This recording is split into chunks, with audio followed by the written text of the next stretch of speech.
नमस्कार साथियों, स्वागत है आपका आपके अपने YouTube चैनल कृषि फॉरएवर में। आज हम मध्य प्रदेश में जो अस्थायी कर्मचारियों को सन 2016 में नियमितीकरण किया गया था, उसका जो है आदेश है, किन बिंदुओं पर नियमितीकरण किया गया था और किन कर्मचारियों को नियमितीकरण किया गया था, उसके बारे में बात करेंगे। और क्या यह व्यवस्था छत्तीसगढ़ में भी लागू होनी चाहिए, क्या सरकार को इसके ऊपर कुछ कदम उठाना चाहिए अनियमित कर्मचारियों के लिए जो कई वर्षों से विभागों में अपनी सेवाएं दे रहे हैं, इसके बारे में चर्चा करेंगे। अक्टूबर 2016 का यह आदेश है। प्रति है आपका शासन के समस्त विभाग, अध्यक्ष राजस्व मंडल, समस्त विभागाध्यक्ष, समस्त संभागीय आयुक्त, समस्त कलेक्टर, समस्त मुख्य कार्यपालन अधिकारी, जिला पंचायत मध्य प्रदेश। विषय है आपका इसमें कार्यरत दैनिक वेतनभोगी श्रमिकों के लिए स्थायी कर्मियों को विनियमित करने की योजना। राज्य शासन द्वारा नियमितीकरण से वंचित दैनिक वेतनभोगी के संबंध में निम्नानुसार कार्रवाई करने का निर्णय लिया गया है।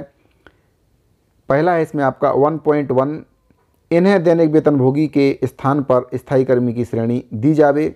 दूसरा है आपका 1.2, इन्हें नियमानुसार वेतनमान स्वीकृत किया जाए। तो इन दो टॉपिकों पर इन कर्मचारियों का नियमितीकरण किया गया था। 2016 का यह आदेश है। पूरी जानकारी आपको दूंगा।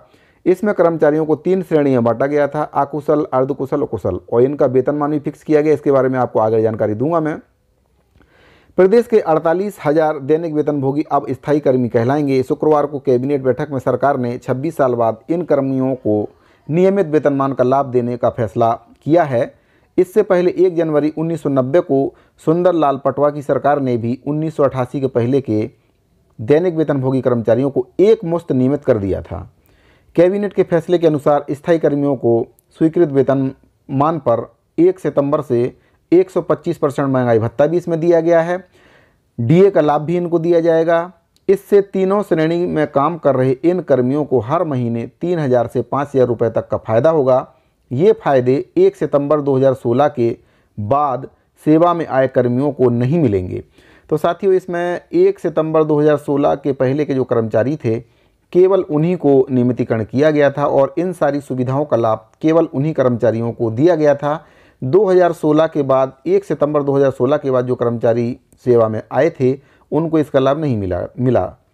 रिटायरमेंट के बाद स्थायी कर्मियों को ग्रेजुटी का फायदा भी इसमें दिया गया था। रिटायरमेंट होने पर ग्रेजुटी की राशि अधिकतम 1,75,000 रुपये निर्धारित की गई थी।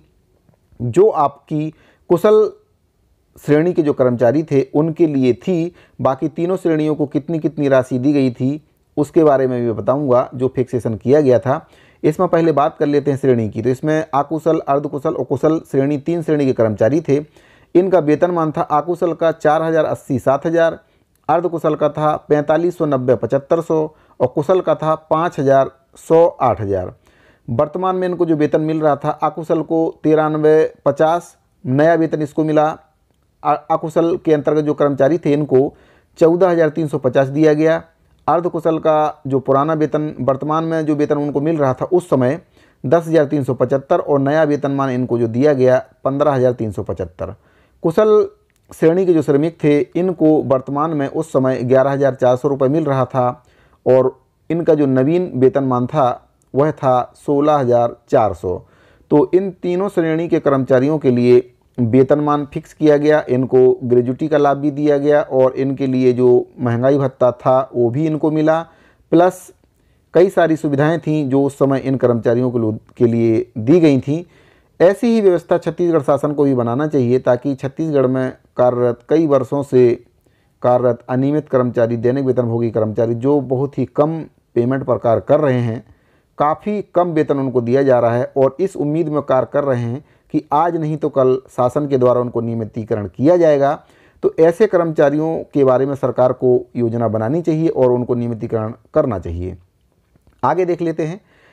कैबिनेट बैठक में 29 में से सिर्फ 15 मंत्री उस समय आए थे और विभागीय मंत्री के बिना ही प्रस्ताव को मंजूरी दे दी गई थी।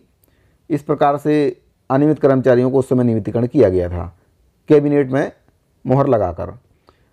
आगे इसमें है संविदा अंशकालीन एवं आउटसोर्सिंग के माध्यम से नियुक्त कर्मचारियों के लिए यह योजना लागू नहीं होगी। तो उस समय यह जो योजना बनाई गई थी केवल चतुर्थ श्रेणी के कर्मचारियों के लिए बनाई गई थी। इसमें संविदा कर्मचारी और प्लेसमेंट कर्मचारियों को नहीं लिया गया था। चतुर्थ श्रेणी के रिक्त नियमित पदों पर प्राथमिकता के आधार पर नियुक्ति हेतु एक योजना बनाई गई है जो संलग्न परिशिष्ट आ पर है। इस योजना के क्रियान्वयन हेतु मध्य प्रदेश कनिष्ठ सेवा संयुक्त अर्हता नियम 2013 के नियम 7 में वर्णित समूह 6 में चतुर्थ श्रेणी की चयन प्रक्रिया को 1 वर्ष के लिए स्थगित की जाती है। अगला है आपका इसमें माननीय उच्च न्यायालय द्वारा पारित आदेश के अनुपालन में जिन दैनिक वेतनभोगी कर्मियों को कतिपय विभाग द्वारा आदेश जारी किए गए हैं उन्हें पूर्ववत रखा जाए और जिन दैनिक वेतनभोगी कर्मचारियों द्वारा माननीय उच्च न्यायालय में प्रकरण दायर किए गए हैं उन दैनिक वेतनभोगी कर्मचारियों द्वारा संबंधित न्यायालय प्रकरण वापस लिए जाने पर प्रस्तावित योजना का लाभ दिया जाएगा। तो जिन कर्मचारियों का कोई प्रकरण कोर्ट में नहीं चल रहा था उनको इस योजना का लाभ मिल गया था और जिन कर्मचारियों के कोर्ट में प्रकरण चल रहे थे उनके लिए बोला गया था कि वो प्रकरण अपने वापस ले लें, उसके बाद ही उनको इस योजना का लाभ दिया जाएगा उस समय के हिसाब से। अगला आपका इसमें जो टॉपिक है, निर्माण विभागों के अतिरिक्त अन्य जिन विभागों में दैनिक वेतन भोगी श्रमिक कार्यरत हैं उन्हें वर्तमान में श्रमायुक्त द्वारा समय समय पर निर्धारित न्यूनतम मजदूरी दी जाती है। इसलिए इन कर्मचारियों को भी सरकार ने नियमितीकरण का लाभ दिया था उस समय के हिसाब से। वरिष्ठता के संबंध में इसमें बताया गया है कि 1 सितंबर 2016 की स्थिति में उनके द्वारा पूर्ण किए गए वर्षों के आधार पर संबंधित वेतन में अंकित वेतन वृद्धि की दर से गणना को उन्हें संबंधित वेतनमान में वेतन निर्धारण किया जाएगा। मतलब पूर्व की जो सेवा है उसमें सभी वर्षों की सेवा को गणना करके और जो वेतन वृद्धि उनकी बन रही है उसको जोड़कर इसमें वरिष्ठता का लाभ देते हुए इनका वेतन का निर्धारण किया जाएगा। उस समय इन्होंने यह नियम बनाया था 2016 के हिसाब से।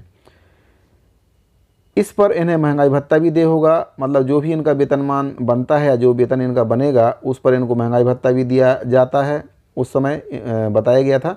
और वर्तमान में इनको 125% महंगाई भत्ता दिया गया उस समय, कोई एरियस डे नहीं होगा। इसमें जो भी नियमितीकरण हुआ है जिन कर्मचारियों का उनको किसी प्रकार का एरियस नहीं दिया जाएगा। अगर कोई कर्मचारी 2016 से पहले 10 साल पहले का कार्यरत है तो 10 साल बाद जब वो 2016 में नियमितीकरण हो रहा है उसका, तो 10 साल का उसको एरियस किसी प्रकार का नहीं दिया जाएगा।